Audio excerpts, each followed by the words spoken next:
ॐ अज्ञानतिमिरान्धस्य ज्ञानाञ्जनशलाकया चक्षुरुन्मिलितं येन तस्मै श्रीगुरुवे नमः। श्रीचैतन्यमनोभीष्टं स्थापितं येन भूतले स्वयं रूप कदा मह्यं ददाति स्वपदामृतम्।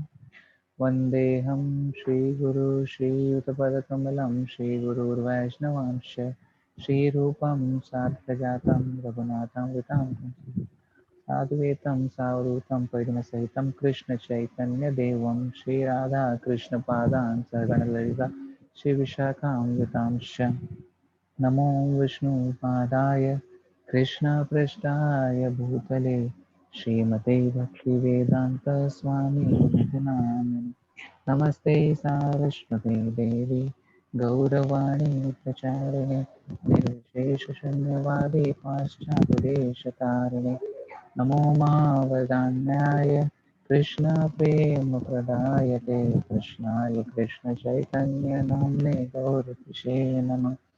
नमो ब्रह्मण्यदेवाय गोब्राह्मण्यहिताय च जगद्धिताय कृष्णाय गोविन्दाय नमो नमः। हे कृष्णा करुणा सिन्धो दीनबन्धु जगत्पते गोपेश गोपिकान्त राधाकान्त नमस्तुते तप्त काञ्चन गौराङ्गी राधे वृन्दावनेश्वरी वृषभानुसुते देवी प्रणमामि हरिप्रिये वाञ्छाकल्पत्रयोदस्य कृपा सिन्धुवैव च पतितानां पावनेभ्यो वैष्णवेभ्यो नमो नमः। जय श्री कृष्ण चैतन्य प्रभु नित्यानंद श्री अद्वैत गदाधर शिवासादि गौर भक्तवृंद हरे Krishna Krishna Krishna Hare Hare Hare Ram Ram Ram Hare Hare.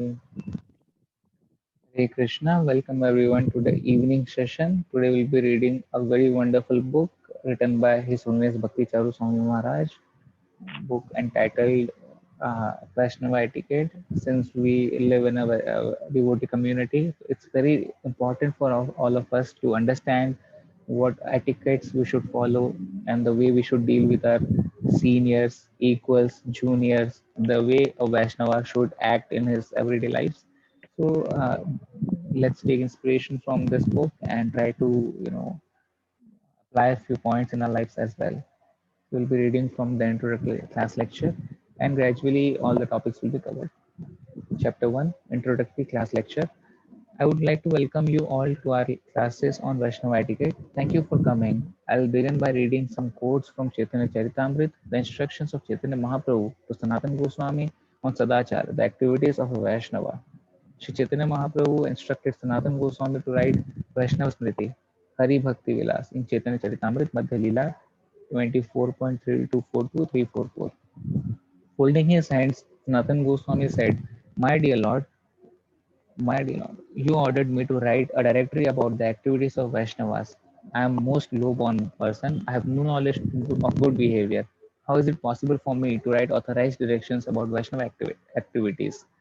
Sanatan Goswami then requested the Lord, please personally tell me how I can write this difficult book about Vaishnava behavior. Please manifest yourself in my heart. If you would please manifest yourself within my heart and personally direct me in writing this book, then although I am low born, I may hope to be able to write it. You can do this because you are the Supreme Personality yourself, and whatever you direct is perfect. Sri Chaitanya Mahaprabhu instructed uh, replied, whatever you want to do, you will be able to do correctly by Lord Krishna's favor. He will manifest the real purport because you asked me for a synopsis. Please hear these few indications. In the beginning, one must take shelter of a bona fide spiritual master. In your book, there should be the characteristics of a bona fide guru and the bona fide disciple. Then, before accepting a spiritual master, one can be assured of the spiritual master's position. Similarly, the spiritual master can also be assured of the disciple's position. The Supreme Personality of Godhead, Krishna, should be described as the worshipable object, and you should consider the bija, mantra of the worship, or Krishna, Ram, or any other expansions of the Supreme Personality of Godhead. You should discuss the qualifications necessary for receiving a mantra, the perfection of the mantra, the purification of the mantra, initiation, morning duties, remembrance of the Supreme Lord, cleanliness, and washing the mouth and other parts of the body.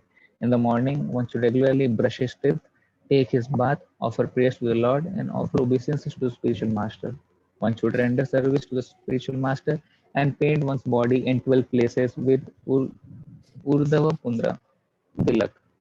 One should stamp the holy name of the Lord on his body, and one should stamp the symbols of the Lord, such as disc and club. After this, you should describe how one should decorate his body with gopi chandan, wear neck beads, collect tulsi leaves from the tulsi tree, cleanse his clothes and the altar, cleanse one's own house or apartment, and go to the temple and ring the bells just to draw the attention of the Lord.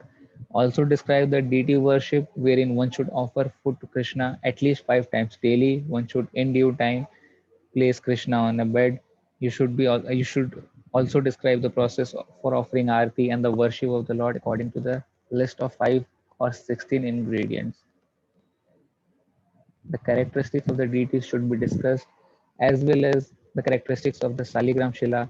One should also discuss visiting the deities in the temple and touring holy places like Vrindavan, Mathura, and Dwarka. You should glorify the holy name and carefully give up offenses when chanting the holy name. One should know the symptoms of a Vaishnava. One must give up or nullify all kinds of seva aparadh offenses in deity worship. That item of worship such as water, conch shells, flowers, incense, and lamp should be described. You should also mention chanting softly, offering prayers, circumambulating, and offering obeisances. All these should be carefully studied. Other items to be considered are the method of performing Purascharana purification, taking Krishna Prasad, giving up unoffered food, and not blaspheming the Lord's devotees. हरे कृष्णा संबित को आप यहाँ से पढ़ सकते हैं. Krishna people. This is also a very important point that devotees should remember. A Vaishnava is not supposed to take anything that has not been offered to Krishna. We should be very careful about that because I have seen practically all over the world we are developing a tendency to eat things that are not offered. The only consideration has become to if the food is vegetarian, but we are supposed to take only Krishna Prasada. Try to avoid it as much as possible. When you are traveling or if you are on Sankirtana, then it is different, but still try to offer everything to Krishna before you take it. One should know the symptoms of a devotee and how to associate with devotees. One should know how to satisfy the devotee by rendering services, and one should know how to give up the association of non-devotees. One should also regularly hear the recitation of Srimad Bhagavatam. We can see how Prabhupada actually implemented all of these instructions of Sanatana Goswami in our society. You should describe the ritualistic duties of every day and you should describe the fortnightly duties, especially observing Ekadashi fast, which comes every fortnight. Now, here also it's an important thing to consider, like we generally think that just by not taking grains, we are observing Ekadashi, but actually we are talking about observing. Actually, when we talk about observing Ekadashi, it actually means fasting, and fasting means not taking anything. Fasting does not necessarily mean just fasting from grains. In the beginning, of course, devotee may just abstain from grains on Ekadashi day, but as one makes advancement, one should try to fast completely. Also, as it had been described, that one may also stay awake for 24 hours, stay up during the day and the night. When I give class on observing Ekadashi, devotee often raise the point that Prabhupada has never really instructed us to observe Ekadashi in this way. But actually, in the Nectar of Devotion, Prabhupada says that devotee must stay awake the whole night singing the glories of the Lord fasting. So, Prabhupada actually did instruct us to stay up all night as well. It's actually not a very difficult thing. You should recommend the avoidance of mixed Ekadashi and the performance of pure Ekadashi. Perhaps you have noticed that sometimes we do not fast on Ekadashi, but we fast on Dwadashi.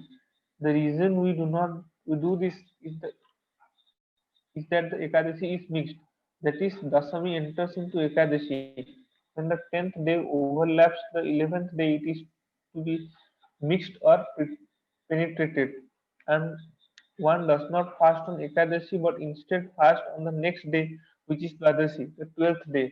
And it had been described that fasting on the Mahadvadashi is 1,000 times more potent than fasting on Ekadashi. You should you should also describe the fault in not observing this. One should be very careful as far as these items are concerned. If one is not careful, one will be negligent in executing devotional service. Whatever you say about Vaishnava behavior, the establishment of Vaishnava temples and deities, and everything else should be supported by evidence from the Puranas. You should you should give general and specific descriptions of the behavior and activities of the Vaishnava. You should outline things that are to be done and things that are not to be done. All this should be described as regulation and etiquettes.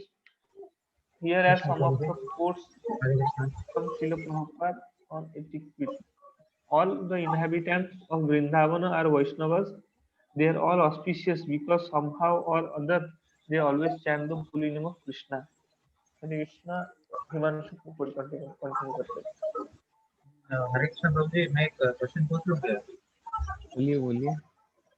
तो जी ऐसा है कि मतलब इतना आप लोग severe ऑस्टिलिटीज के मतलब जैसे बोल रहे हैं कुछ नॉइज आ रहा है तो मतलब आवाज क्लियर नहीं है उसमें। हरे कृष्ण अभी आ रही है? कोई बोल हरे कृष्ण बोलिए। अभी सुनाई दे रहा है? हाँ हाँ आवाज आ हरे रही है, कृष्ण बोलिए। अभी आ रही है ना? जी जी ब्रो बोलिए। मैं ये बोलना चाह रहा कि ये जो सीवियर ऑस्टिलिटीज की बात मतलब हो रही है मतलब एकादशी के दिन द्वादशी के दिन लेकिन जगन्नाथ जी के पास तो एकादशी हम लोग नहीं मना मतलब ऑब्जर्व नहीं करते हैं। यहाँ पर तो जगन मतलब क्या बोल और एक बार जरा बोलिए।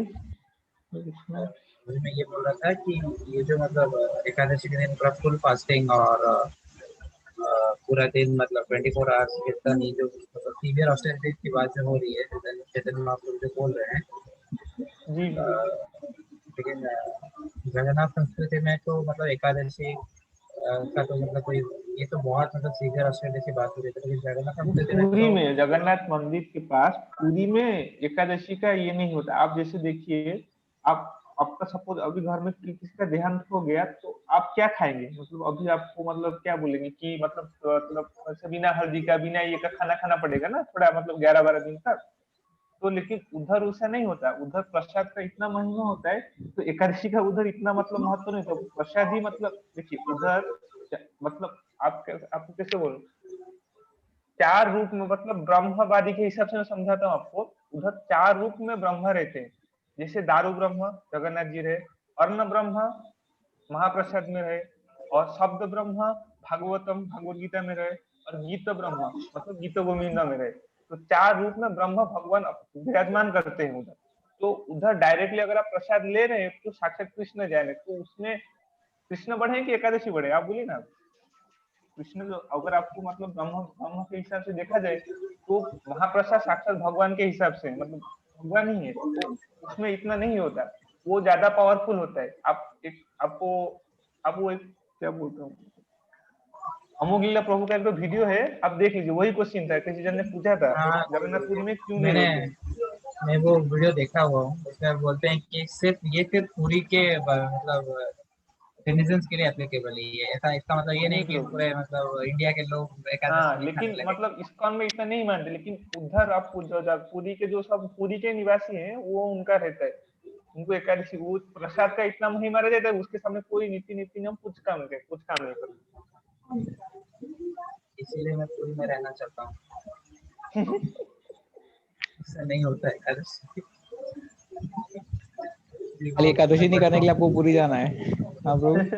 नहीं प्रभु, देखिए मैंने आपको पहले बोला हुआ था, लेकिन एकादशी का वर्णन तो अभी कर रहा हूँ। ठीक है प्रभु। अच्छा अच्छा। So here we also must understand one thing, that all of the devotees in ISKCON are Vaishnava, because somehow or other they are chanting the holy name. Prabhupada is giving the qualification of a Vaishnava. One should consider all of the inhabitants of Vrindavan Vaishnava. Why? Because somehow or other they chant the holy name of the Lord. So what to talk of the devotees of ISKCON? We should be very respectful of all the devotees, knowing well that they are all Vaishnavas. The biggest hindrance to our spiritual progress is Vaishnava Aparad. It is actually a very dangerous offense. We must be very careful about committing Vaishnava Aparad. Even though some of them do not strictly follow the rules and regulations of devotional service, on the whole, they are devotees of Krishna and chant his name directly or indirectly. I don't know,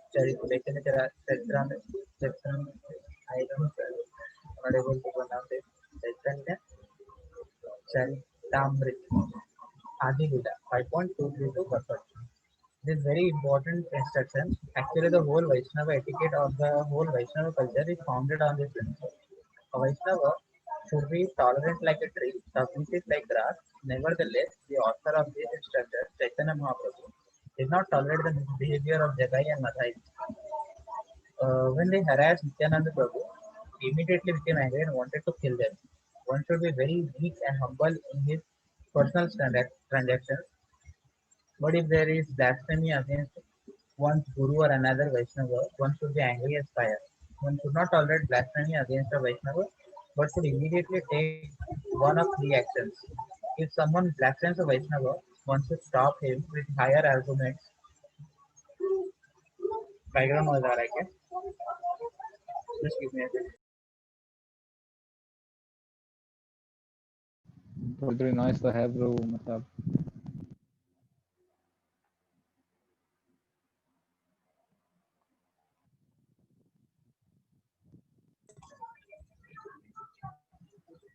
One should not tolerate blasphemy against a Vaishnava, but should immediately take one of three actions.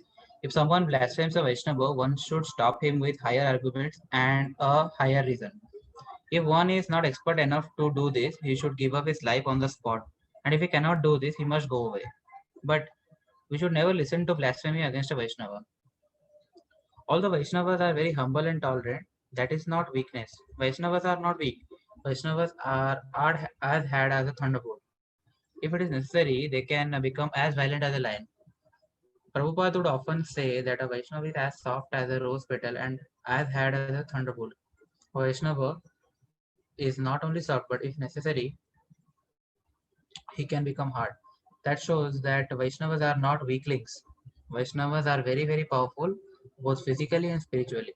Actually, it is the spiritual power that endows them with the physical power. Vaishnavas should be Vaishnavas should not be disrespectful to anyone. One should always be respectful to others, but should not demand respect for himself. Amanina Manadena. A Vaishnava is Adoshadarshi. A Vaishnava never sees others' fault. Of course, every human being has good qualities and faults. Therefore, it is said that Sadhyayana Guna Mitsanti. A Vaishnava accepts only a man's glory and not his faults. Adoshadarshi means one who does not find faults in others. He simply sees the others' good qualities and he finds faults with himself. He is very strict with himself and he is always watching himself very scrutinizingly, detecting all of the defects he has in himself. Vaishnava always follows the orders of Guru and Krishna. Anyone who attempts to write about Krishna must first take permission from the Guru and Krishna. One must first become a pure devotee and then he must take permission from the spiritual master, and that permission must be confirmed by Krishna from within his heart. Sanatan Goswami followed the instruction of Chaitanya Mahaprabhu and wrote a book on Vaishnava etiquette. This book is a guidebook that directs a Vaishnava's activities. The Hari Bhakti Vilas describes Vaishnava etiquette as the behavior of a pure Vaishnava. Everybody should follow that standard. Here is how the Hari Bhakti Vilas defines Vaishnava etiquette, its philosophy, and some basic Vaishnava principles. Since nothing can be successful without sadachar or etiquette, every action should be performed with proper etiquette. We must act according to proper etiquette. The heart of a saintly person is free from contamination. The way a saintly person acts is known as proper etiquette. A way a saintly person acts is known as sadachar. If a person reads the 6 branches of the Vedas without practicing proper etiquette, it does not get purified. Just as a bird flies away from the nest as soon as it grows wings, the Vedas leave him at the time of his death. Although one may have acquired the knowledge of all the Vedas, but if one is not practicing the proper etiquette, or if he did not become a Vaishnava, then all of his knowledge which he has acquired will be lost at the time of death. Proper etiquette means increasing fame, opulence, longevity, and destroys all inauspiciousness. O king, proper etiquette gives the results of dharma, artha, and kama. Therefore, a wise man very carefully performs the proper etiquette described in the scriptures. Thus, no one can understand that Vaishnava etiquette sorry. Thus, one can understand that Vaishnava etiquette purifies the heart and the consciousness. Now, here are some basic principles and points that I have compiled from Hari Bhakti Vilas and the Nectar of Devotion about the proper activities of one who is a Vaishnava. A Vaishnava offers respect and obeisances to the Guru, to the Lord and his devotees, and to other superiors. One must offer respects and obeisances to the superiors like the Guru, the Lord, and his devotees. We must also respect superior relatives like the parents. Get up before 4 a.m. and attend the Mangalarti. After waking up, first brush your teeth and afterwards take a bath. Bathe after passing stool. Wash with uh, wash with water after passing urine. Also wash hands and feet. Wash hands, feet, and mouth before and after taking prasadam. We must at least wash our hands. In the Western countries, it may be difficult to wash our feet, but when in India, you should wash both your hands and your feet before and after taking prasad. Wash hands after drinking water. This done. This done because when you hold your cup while drinking, your hands actually becomes contaminated. 8. Use the right hand for eating and drinking. Even if you are a lefty, try to use your right hand. Always wear clean clothes. Never steal anything. Never use unpleasant words. Never tell a lie, even if it is pleasant. This is don't even tell a pleasant lie. Never speak ill of others. Do not become inimical to others. Do not develop friendship with people who are envious, fallen, insane, inimical, extravagant, deceptive, lying, or illicitly related with women. Do not develop friendship with unchaste women. Do not travel alone. Do not sneeze or yawn without covering the mouth. Do not laugh loudly. Do not pass air loudly. Always avoid a crematorium, a garden, and unchaste women at night. Do not take shelter of a fallen person. Neither sleep too much nor stay awake too much. Do not outstretch your legs in front of your elders. Do not pass urine or stool on the road. Do not speak while eating. Do not insult women. Do not become envious of women. Never cause any harm to anyone. Instead, always try to do good to others. Do not associate with unscrupulous persons or read scriptures that are not bona fide. Scriptures are in quotes, which means they are so-called scriptures. Do not mock people who are foolish, insane, distressed, ugly, cunning, lame, or fallen. Do not chastise anyone except sons and disciples to educate them. Bathe after shaving, copulating, or going to a crematorium. Do not hit anyone on the head or pull anyone by the hair. Do not eat yogurt or chickpea flour at night. Actually, Srila Prabhupada instructed us about yogurt, but we are not so sure about the chickpeas. So you be careful about that now. Do not eat chickpeas at night. In the morning they are good, but not at night. Chickpeas क्या होता है प्रभु जी?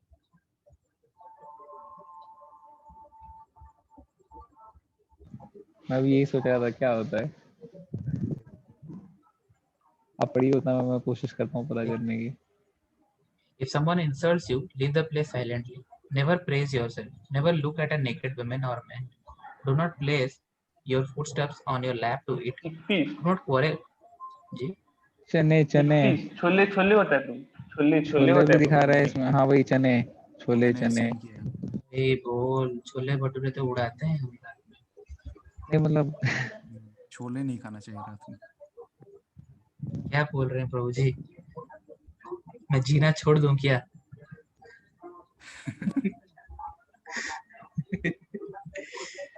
जी प्रभु मैं पढ़ता हूँ। Do not quarrel with your wife.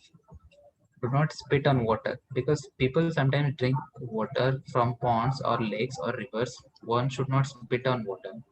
41. Do not sleep in the temple room. Sannyasis should bathe 3 times a day. Grihasthas and brahmachari at least twice a day. After one takes prasadam, the area where the plate was kept must be cleared. One should not step over the area where prasadam was taken because it is considered contaminated. I have noticed in many temples that after we take prasad, which is usually on the floor, we just step all over.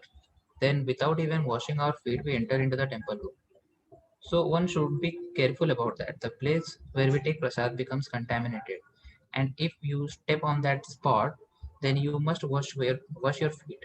The place where prasadam has been taken must be cleaned right after the prasadam has been taken, because the temple must be very clean. We should be careful that we do not unnecessarily contaminate the temple. After touching the inside of mouth or nose, one must wash his hands. After putting on tilak, one must do achmana by saying Om Keshavaya Nama, Om Narayanaya Nama, and Om Madhavaya Nama. So those are some of the basic principles by which a Vaishnava acts. We'll be going over many of these points in detail later in our classes. Hare Krishna. बढ़िया सौरभ। तो कहीं से भी लग रहा है ये philosophy है, मतलब मजा तो आ रहा है मुझे पढ़ने में, बाकियों का कैसा है? नहीं फिलोसफी नहीं है, मेरे को लगा कि शायद हो सकता है, मैं नहीं जानता। नहीं होना तो चाहिए, आगे आगे आएगा फिलोसफी, लेकिन मजा आ रहा है जो भी है। एक्चुअली प्रभु सब तो मतलब कर सकते हैं, थोड़ा प्रैक्टिस करने से कर सकते हैं। छोले वाला थोड़ा मतलब एक बार तो कह रहा हूँ उससे पूछते हैं, क्योंकि हम तो छोले भटूरे देखे हैं। आई थिंक ऐसा तो नहीं कि वो जैसे डाइजेशन मतलब डाइजेस्ट नहीं होते रात के समय, इसलिए नहीं लेना चाहिए। वही लॉजिक है, मतलब वैसे कोई रीजन है ब्रो, और कोई रीजन नहीं, वरना योगर्ट में भी क्या दिक्कत है? वो तो बोल रहे ना दिन में ले सकते हैं, रात में नहीं ले सकते। रात में नहीं ले सकते मतलब क्यों? वही डाइजेशन, क्योंकि सुबह उठ नहीं पाते होंगे, उठने में दिक्कत होती होगी। वैष्णव कल्चर के बाहर भी ठंड योगर्ट बैन होता है। योगर्ट जो नहीं मैंने सुना है कि रात के समय कोई भी जो व्हाइट थिंग है, मतलब जैसे राइस, इवन राइस भी नहीं लेना चाहिए, मतलब ज्यादा सर्दी होने के ज्यादा चांस। अब इसका लॉजिक तो नहीं पता राइस का। प्रोटीन ज्यादा रहता है ना, तो ये बॉडी डाइजेस्ट करने में प्रॉब्लम होता है, जैसे रात को अपन एक्टिविटी नहीं कर रहे तो ओके। जैसे चिकपी है, इसमें भी मतलब प्रोटीन ज्यादा रहता है, तो इस कारण से रात को डाइजेशन नहीं हो पाता अच्छे से। हेवी फूड नहीं खाना चाहिए रात को हैवी। हाँ लेकिन प्रभु जी तुकाराम प्रभु जी तो हमको खूब खिलाते थे छोले जब हम रात में। पता नहीं, इसीलिए तो प्रोजेक्ट वगैरह होते हैं तो थोड़ा क्लियर हो जाता है। कल हम पूछेंगे प्रोजेक्ट से। एक्चुअली प्रसादम में थोड़ा सा मिला हुआ है ना थोड़ा सा मतलब कंसिडरेशन मिला हुआ है ब्रो। एक्चुअली रोज मैं एक पास टाइम बोलता हूँ, जैसे दिल्ली में एक मतलब टेम्पल था, तो उन्होंने शायद मेरे को याद नहीं है, कुछ प्रसाद बनाया था, मीठा बनाया था, तो वो लोग देने गए भक्तों को, तो उन्होंने खाया तो बोला कि बहुत अच्छा लग रहा है। बोले ठीक है, ये तो मार्केट से भी लाते हैं, मार्केट का भी तो सेम इंग्रेडिएंट है, आपका भी सेम इंग्रेडिएंट है, तो आपका इतना स्वाद कैसा लगता है, उनका तो नहीं लगता है। तो बोलते हैं इसमें एक सीक्रेट इंग्रेडिएंट है। तो बोलते क्या है? तो बोलते इसमें कृष्ण की लार है, जो मुंह में होता है ना सलाइवा, तो इसमें कृष्ण का लार जो मिला हुआ है, तो इसीलिए वो छोले हम खा सकते हैं रात में। आपने बोला ना उससे प्रसाद है।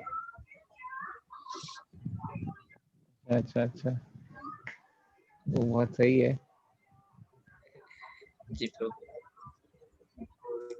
वो थोड़ा सा आगे पढ़ते हैं, क्या है इसमें, इस चैप्टर को खाली पढ़ेंगे पूरा रख देंगे। ठीक है, यहाँ से please Saurabh low, becoming a Vaishnava devotee. Become Vaishnava devotee of Krishna. So first, we are all infinitesimal parts and parcels of Shri Krishna. As our Krishna consciousness evolves, we will naturally develop and manifest all divine qualities. Second, the supreme process for developing such Krishna consciousness is the chanting of the holy name. Third, becoming a pure devotee is not a cheap thing. We must guard against imitation and strictly follow in the footsteps of Srila Prabhupada. Fourth, the qualities of a pure devotee like Srila Prabhupada are far beyond our present grasp. However, in their compassion, Sri Krishna and the Vaishnavas have made both the principle and process very clear and simple. Fifth, Sri Krishna in Bhagavad Gita 12.13 till 20 tells us quite plainly which qualities are dear to him. Sorry. One who is not envious but is a kind friend of all living entities, who does not think himself a proprietor and is free from false ego, who is equal in both happiness and distress, who is tolerant, always satisfied, self controlled, and engaged in devotional service with determination, his mind and intelligence fixed on me. Such a devotee of mine is very dear to me. He for whom no one is put into difficulty and who is not disturbed by anyone, who is equiposed in happiness and distress, fear and anxiety is very dear to me. My devotee who is not dependent on the ordinary course of activities, who is pure, expert, without cares, free from all pains, and not striving for some result is very dear to me. One who neither rejoices nor grieves, who neither laments nor desires, and who renounces both auspiciousness and inauspicious things, such a devotee is very dear to me. One who is equal to friends and enemies, who is equiposed in honor and dishonor, heat and cold, happiness and distress, fame and infamy, who is always free from contaminating association, always silent and satisfied with anything, who does not care for any residence, who is fixed in knowledge and who is engaged in devotional service, such a person is very dear to me. Those who follow the imperishable path of devotional service and who completely engage themselves with faith, making me the supreme goal, are very, very dear to me. Sixth, how can we develop these qualities? Srila Rupa Goswami explains: be enthusiastic, endeavor with confidence, be patient, act according to regulative principles such as Shravanam, Kirtanam, Vishnu Smaranam, hearing, chanting, and remembering Krishna, abandon the association of non devotees, and follow in the footsteps of the previous acharyas. Nectar of Instruction, Text 3. Point number 7. He also elucidates those practices which will hinder our Krishna conscious development. Eating more than necessary or collecting more funds than required. Over endeavoring for mundane things that are very difficult to obtain.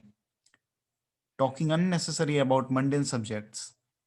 Practicing the scriptural rules and regulations only for the sake of following them and not for the sake of spiritual advancement, or rejecting the rules and regulations of the scriptures and working independently or whimsically. Associating with worldly minded persons who are not interested in Krishna consciousness. Being greedy for mundane achievements. Text 8. Srila Prabhupada, being as practical as he is compassionate, has provided a very clear and simple checklist by which we can assess our progress in Krishna consciousness. Please read Bhagavad Gita chapter 13, verse 8 to 12. Ninth, the process for developing our Krishna consciousness is profoundly simple and straightforward. If we sincerely take shelter of the lotus feet of the Vaishnavas and intensely desire to achieve the goal, Sri Chaitanya Mahaprabhu will undoubtedly shower his mercy upon us. 10. All the divine qualities are there in the spirit soul. Therefore, as we come closer to our spiritual identity, these qualities naturally become manifest. ठीक है, संबित वो आप पढ़ सकते हो। तो अब कैसे करना है, मतलब आगे कंटिन्यू करना है या किस तरीके से, मतलब हैवी तो नहीं हो जाएगा? वही नहीं आई थिंक ठीक चल रहा है। आई थिंक हो सकता है। हाँ, लेकिन जैसे मतलब ऐसा थोड़ा कंटेम्पलेट करके हम पढ़े। इसमें बहुत सारे इंस्ट्रक्शंस दिए हुए हैं, मतलब मजा आ रहा है मुझे, बहुत इंस्ट्रक्शंस दिए गए हैं। सुन के तो मजा आ रहा है, लेकिन मतलब मुझे उसको फॉलो अच्छे से करना पढ़ना पता चले। फॉलो करना थोड़ा जी ब्रो। नहीं, एक बार सुन लेंगे, कुछ कुछ समझ में आ जाएगा, फिर जब हम देखेंगे बाकी सब तो करते हुए, तो फिर हम उसके साथ उसको फॉलो कर सकते हैं। जैसे ऊपर में जो बहुत जो 45 चीज बताई गई थी, उसमें से हम अधिकांश चीजों को ट्राई कर सकते हैं। इस बहुत सिंपल सिंपल जो हम इजीली कर सकते हैं। जैसे हम क्या कहते हैं, मलमूत्र त्यागने के बाद मल त्यागने के बाद स्नान करना हो, चाहे शेव करने के बाद स्नान करना हो, या हाथ धोना हो, ये सारी चीजें तो हम नॉर्मली कर सकते हैं। दिन में 2 बार नहाना हो, ये तो बहुत आसान है, और अब तो आदत ही हो गई है, दिन में 2 बार ना नहाओ तो दिन गुजरता ही नहीं है। तो इसे तो हम कर सकते हैं कोशिश। और भी है बहुत सारे जो इजी हैं, लेकिन अच्छे हैं। इतने सारे इंस्ट्रक्शन से याद ही रहे वही काफी है। नहीं नहीं, इसमें ना इंस्ट्रक्शंस मतलब ज्यादा ऐसा है ना, आई थिंक ज्यादा हार्ड एंड फास्ट ऐसा नहीं होगा, क्योंकि ये मतलब ऐसा क्लास दिया है, जैसे महाराज जी ने क्लास दी है, तो इसमें ज्यादा हार्ड एंड फास्ट नहीं होगा। जैसे नेक्स्ट इंस्ट्रक्शंस में आई थिंक थोड़ा डीप है। ये प्रैक्टिकल है काफी, आई थिंक एक तरीके से। महाराज जी ने एकदम बेसिक लेवल पे आके जो डिवोटीज एक्सेप्ट कर सकते हैं, उस हाँ। लेवल पे आके समझाया है चीजों को, हम्म। जिससे हम इजीली डाइजेस्ट कर सकें। क्योंकि इसमें जितनी भी चीजें बताई गई हैं अभी तक, ये बहुत ही आसान है अगर हम देखें तो फॉलो करना, और एटलीस्ट और हमें पता एक्चुअली ये तो बहुत रहना हेल्पफुल चाहिए भी क्या है। है। हाँ, क्योंकि ऑफेंसेस से बचने के लिए तो पता होना चाहिए। अभी तो आगे आएंगे वो चैप्टर्स, अपराध और डिवोटीज और सारी चीजें आगे आएंगी। तो अभी यहीं पे रुके हैं या एक और चैप्टर करें?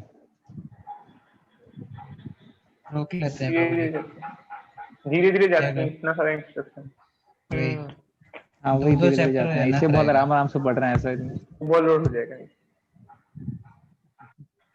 हाँ, इसे तो आराम आराम से पढ़ते हैं ब्रू, ताकि मतलब समझते समझते एक तरीके से। मजा आ रहा है लेकिन जो भी है।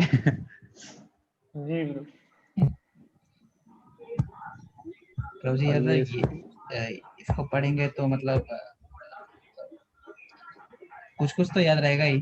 थोड़ा धीरे पढ़ेंगे तो मतलब कुछ कुछ याद रख सकते हैं आराम आराम से। थोड़ा जैसे wash hands after drinking water वाला तो मुझे पता ही नहीं चला। ये ऐसा भी ये होता है वाला क्या? पानी पीने के बाद हाथ धोना चाहिए। अब मिस कर गए थे क्या ब्रो? ये पॉइंट संबित ब्रो आप मिस कर गए थे लग रहा है। जी ब्रो, मैंने सुन नहीं पाया उतना। हाँ, ये एक्चुअली वॉश वाला तो नहीं पता था, इसमें लेकिन ये वाला पता था। इसमें ये एक तो और पता पॉइंट नहीं, ये क्यों है। होता है? इसमें कोई एक और पॉइंट है, मतलब जैसे हम आफ्टर टेकिंग प्रसादम, हमें अपना माउथ, हैंड एंड फीट, मतलब माउथ और हैंड तो हम जनरली धुलते हैं, बट फीट हम तो नहीं करते हैं अभी। है ना? बिल्कुल मतलब मैं तो बिल्कुल, नहीं करता फीट। हाँ, लेकिन ये है कि मतलब मैं भी नहीं कर। ये भी करते हैं, मतलब जो काफी प्रभु मतलब जी जो डू नॉट टेम्पल ट्रैवल में अलोन वाला। रहते हैं। ये वाला क्यों है, ये सब कुछ कुछ है जो एक्चुअली प्रभु मुझे तो समझ में नहीं आया है, शायद तुम्हारे को। ये इसका बहुत एक मतलब इम्पोर्टेंट रीजन है। जैसे डू नॉट ट्रैवल अलोन का अच्छा। बहुत मतलब ये एक्चुअली बहुत प्रैक्टिकल है। अब हमेशा अकेले कभी ट्रैवल नहीं करना चाहिए। सपोज आपका कुछ हो गया, आपका कुछ मतलब सपोज कोई चोरी वोरी हो गया, आप लुट गए कि रास्ते में आपको मतलब बेहोश हो गए, किसी ने आपको 2-4 लगा दिया, तो आपके साथ हमेशा मतलब मतलब रहना ही चाहिए, कोई और एक रहना ही चाहिए। कभी भी अकेले ट्रैवल नहीं करना चाहिए। मैंने खुद ही एक्सपीरियंस किया है। मैं कभी कभी मतलब पूरी जाता था तो अकेले चला जाता था, तो फिर मैंने फील किया कि अकेले नहीं हाँ, जाना चाहिए। अकेले नहीं जाना चाहिए कभी भी। हम्म। और मतलब कहीं कुछ प्रॉब्लम हुआ तो मतलब आपके साथ कोई ना कोई तो होना ही चाहिए।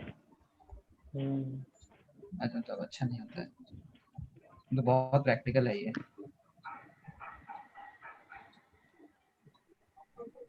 तो करम प्रभु जी रहते तो ये सब अच्छे से explain करते हैं सब। काफी चीजें क्लियर हो जाती। हम फिर से ये इंस्ट्रक्शंस कल ब्रो जी को रिक्वेस्ट करेंगे कि ब्रो जी एक बार हमको जी पढ़ना है और पूछना है। वो छोले वाला जरूर पूछेंगे कल।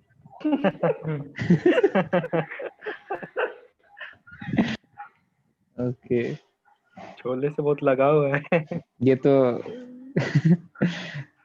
ये वाला तो मुझे मतलब एक्चुअली ये तो गड़बड़ हो गई थी मेरे से। एक बार मैं मायापुर जा रहा था तो उस समय तो मुझे पता नहीं था, मैं तो बहुत नया नया ही था। लेकिन तुकाराम प्रभु को सारी चीजें याद रहती हैं। वो कोई साल 1.5 साल बाद उन्होंने ये बात मुझे बोली थी, तो इतना बुरा लगा था वो।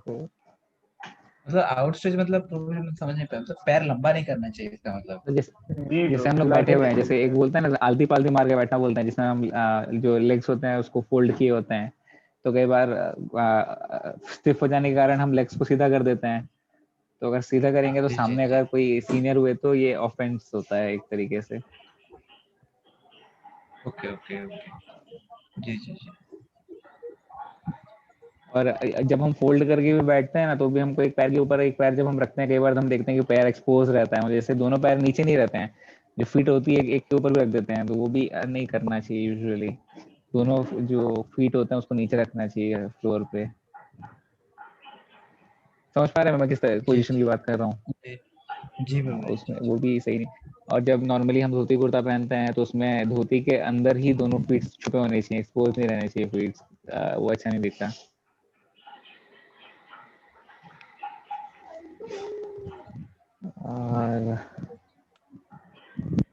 और कोई पॉइंट जो एम्बिगस लगा मुझे, ये तो हमसे कभी होता ही नहीं है, खुद की तारीफ के बिना तो रह ही नहीं सकते। जी जी। ये मतलब सबसे कंटेजियस है, जो मतलब पता भी नहीं चलता लेकिन होता रहता है हमसे। अगर एक्सटर्नली नहीं होता तो इंटरनली तो होता ही है।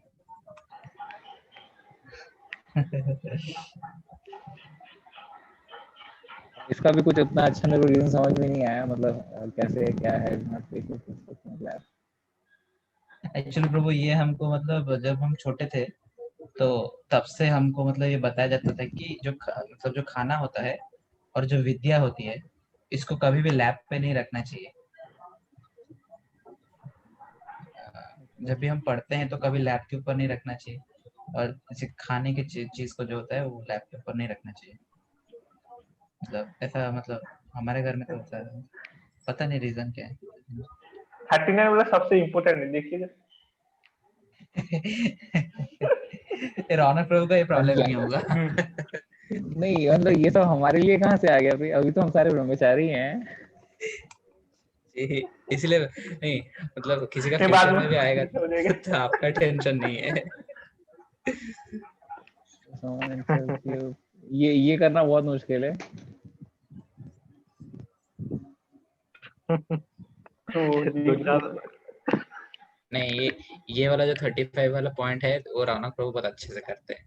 हमारे क्लास में भी ऐसा होता है कि कभी कभी आर्गुमेंट हो जाता है, तो रौनक प्रभु को कोई कुछ पूछ लेते हैं या कुछ उधर उधर बोल देते हैं, तो रौनक प्रभु जो होते हैं वो कभी भी रिप्लाई नहीं करते, चुपचाप हंस लेते हैं या वहीं से निकल जाते हैं। तो बहुतों को वियर्ड लगता है, लेकिन ये सही होता है, सही करना चाहिए। बहुत कुछ सीखने के लिए है रमन प्रभु से। मैं तो 2-4 लगा देता हूँ, मुंह में ही लगा देता हूँ। लेकिन रौनक प्रभु बहुत मतलब टॉलरेंट है। सही, क्रिमेटोरियम क्यों नहीं जाना चाहिए? क्रिमेटोरियम तो जा सकते हैं ना, उससे तुमको पता चल जाएगा कि जन्म मृत्यु जड़ा भी आदि चारों कंपलसरी हैं, होके रहेंगे। नहीं bro, at at the time of night, night के टाइम में नाइट, कहा। नाइट लगा हुआ है, नाइट है। नहीं नहीं, अनचेस्ट वुमन एट नाइट है ना। Avoid crematorium, a garden and unchaste woman at night. अरे क्रिमेटोरियम गार्डन से का नाइट क्या का कोई चक्कर रिलेशन है? नहीं है। वही तो, ये तीनों दोनों का का है चक्कर शायद, तो। तीनों का है शायद। एक्चुअली हम गार्डन में इसलिए नहीं जाना चाहिए क्योंकि जो पेड़ पौधे होते हैं उनको डिस्टर्ब ना हो, क्योंकि वो उनके रेस्ट करने का टाइम होता है। और क्रीमेटोरियम इसलिए लिखा हुआ है क्योंकि जब रात होता है तब ये जो भूत पिशाच वगैरह हैं बहुत एक्टिव हो जाते हैं, जितने डेमोनिक एक्टिविटीज हैं वो ज्यादा एक्टिवेट हो जाते हैं। और वेमेन का तो सबको पता ही है क्यों है, तो शायद ये तीनों के गार्डन लिए है। जी गार्डन का ये हो सकता है कि प्लांट CO2 रिलीज करते हैं रात को, तो हाँ जी हार्मफुल जी रहता होगा बॉडी के लिए। जी। साइंटिफिकली भी मतलब सब कुछ सही है एक्चुअली, सब कुछ मतलब मैं तो शायद इनमें से आधा भी नहीं करता हूँ। गेट अप बिफोर 4 धीरे AM धीरे करेंगे। जो सेकंड में लिखा हुआ है तो को तो हो नहीं सकता है शायद। एक बार प्रभु जी बिलीव मेरे नहीं लिए करेंगे, मैंने 3:30 बजे जब मैंने IOF का पहला लोगो बनाया था, मतलब जब डिजाइन किया था पहला लोगो, तो मैं 3:30 बजे रात को भेजा था प्रभु जी को, तुकाराम प्रभु जी को। तो तुकाराम प्रभु जी उठे हुए थे, ऑनलाइन दिख रहे थे, तो मैंने भेज दिया। फिर तुकाराम प्रभु जी मेरे को बोलते हैं, अभी उठे या अभी सोने जा रहे हो? तो मैंने बोला कि प्रभु जी अभी सोने जा रहा हूँ। तो प्रभु जी ने बोला ठीक है सो जाओ। तो मैंने बोला कि प्रभु एक्चुअली हम लोग का नाइट क्लासेस होता था कैट का, तो खत्म करते करते 12:30 हो जाता था। फिर मैं डिजाइनिंग करता था, तो इसी वजह से मैंने बोला कि प्रभु जी मैंने क्लास कर रहा था, तो क्लास करते करते 12:30 हो जाता है, तो फिर मैं थोड़ा देर हो जाता है। तो प्रभु जी ने हंस के बोला ठीक है सो जाओ। सो जाओ अभी। ब्रह्म मुहूर्त में सोते हैं। अभी मैं 11:30 बजे सो जाता हूँ। फिर रौनक प्रभु से सीख लिया मैंने। रौनक प्रभु ज्ञान देते हैं मेरे को वीकली एक बार, अच्छे से बोलते हैं सब कुछ, तो मैं सीख रहा हूँ उनसे। एक्चुअली प्रूव अच्छा अच्छा। ये सेम प्रॉब्लम तो मेरे साथ है प्रूव। मैं एक्चुअली काफी ज्यादा सोता हूँ रात के समय। मतलब मॉर्निंग में बहुत ही लेट, 4 o'clock तो बहुत ही मुश्किल है कभी। कभी उठते हैं प्रभु आप? मैं खुद 2:30-3 बजे सोता हूँ, क्योंकि 12 बजे के बाद मैं बैठता हूँ, मतलब कुछ रिकैप तो करने जो है MGM वगैरह। यदि यदि मैं जल्दी सो गया तो करीबन वही 5 के बाद, और लेट में तो 6 साढ़े 6 बज जाते हैं यदि लेट सोया तो। मेरा भी वही है, मैं भी 6 साढ़े 6 हो जाता है उठते उठते सुबह।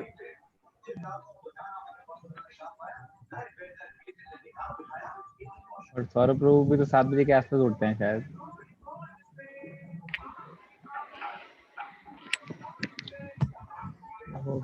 नहीं तो अभी तक मैं 4 तो नहीं पहुंच पाया हूँ, लेकिन हाँ बोलिए। जी मतलब इसमें भी मतलब कितने चैप्टर होंगे प्रो इसमें इस तरीके से? ये ना छोटा ही, ज्यादा नहीं है। अभी सेकंड चैप्टर हम खत्म कर चुके हैं 3 से। ये 10 दिन में खत्म हो जाएंगे मेरे ख्याल से। 10 दिन? नहीं 10 दिन का ज्यादा बढ़ा दे, इतना जल्दी क्यों खत्म करते? 2-2 करके जाएंगे, 2-2 कर। नहीं मैं तो 2-2 करेंगे तो आराम 9 से दिन में हो पढ़ते जाएगा। जाएंगे उसमें। नहीं मान लीजिए किस दिन कोई अच्छा टॉपिक आ गया, फिर दोबारा लोग समझाने लग गए, तो फिर वो तो टाइम लगेगा ही ना। जी हाँ, लेकिन करना चाहिए ब्रो, ये जो है ना काफी इम्पोर्टेंट है।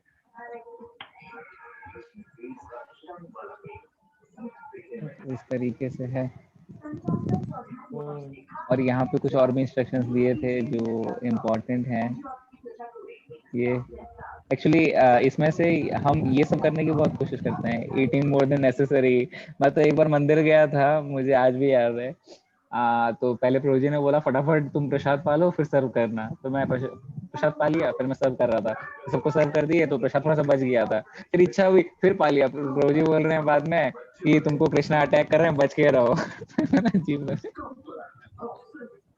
तो कई बार ऐसा होता है कि हम एक्चुअली सेम प्रूफ जेन मेरे साथ हुआ था।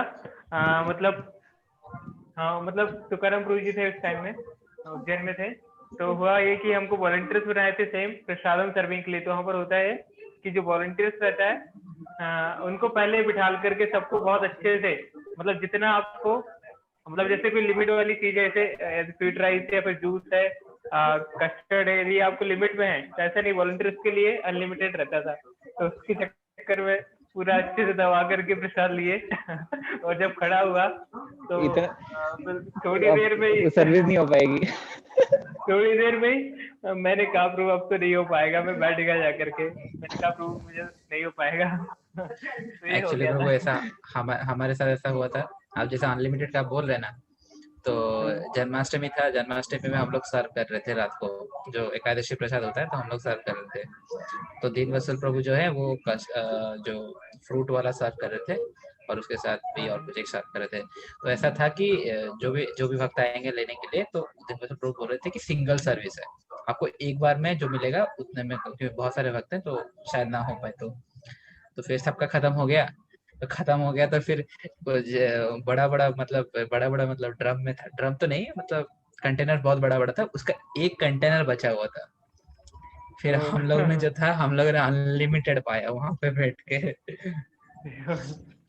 7 बजे 7:30 बजे ग्राउंड प्रभु की कृपा से हम लोग ने पहले ही प्रसाद पा लिया था। उस दिन में फास्टिंग नहीं कर रहे थे। फिर 12:30 बजे मतलब राज प्रसाद पाया था प्रभु ने, मतलब हम लोग सर्व कर रहे राज प्रसाद, सुबह से एक बूंद खाए नहीं है, पिए नहीं है। मुझे अच्छे से याद है, एकदम टेम्पल से लेके आते, याद है ब्रो आपको राज प्रसाद जो आपने पाया था? जी जी। कुछ चीजें हैं तो हम कोशिश करेंगे धीरे धीरे कुछ अप्लाई करने के लिए। इन चीजों को भी हमको ध्यान में रखना है, सारी चीजों। ओके, तो बहुत बहुत धन्यवाद, आप सभी ने अपना समय दिया, यहाँ पर आए और इतने सुंदर किताब को पढ़ने में सहयोग दिया।